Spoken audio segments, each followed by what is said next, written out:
World క్రికెట్లోనే best finisher అంటే మొదటిగా గుర్తొచ్చేది తలా ధోని మాత్రమే. 2010లో పంజాబ్తో జరిగిన మ్యాచ్లో ప్లే ఆఫ్స్లో స్థానం దక్కించుకునేందుకు ఆఖరి ఓవర్లో 16 పరుగులు కావాలి.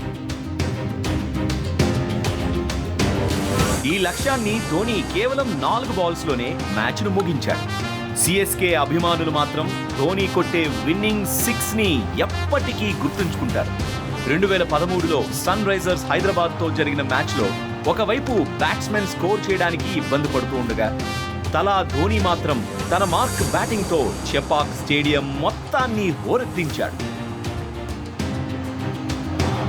15 కీలకమైన పరుగులు రాబట్టి జట్టును విజయ తీరాలకు చేర్చాడు. 2022లో ముంబైతో జరిగిన మ్యాచ్లో ఆఖరి ఓవర్లో కావాల్సిన 17 రన్స్ చేసి టీం ప్లే ఆఫ్కు చేరడంలో కీలక పాత్ర పోషించాడు. ధోని ఆధిపత్యాన్ని ఎవ్వరూ ఆపలేకపోయారు. 20వ ఓవర్లో టీంకు కావాల్సిన 15 రన్స్ చేసి వరుసగా మూడోసారి విజయవంతంగా లక్ష్యాన్ని ఛేదించిన ఏకైక ఆటగాడు తలా ధోని. ఐపీఎల్ చరిత్రలో డెత్ ఓవర్లో అందరికంటే తలా ధోనీనే ఎక్కువ స్కోర్ చేశాడు.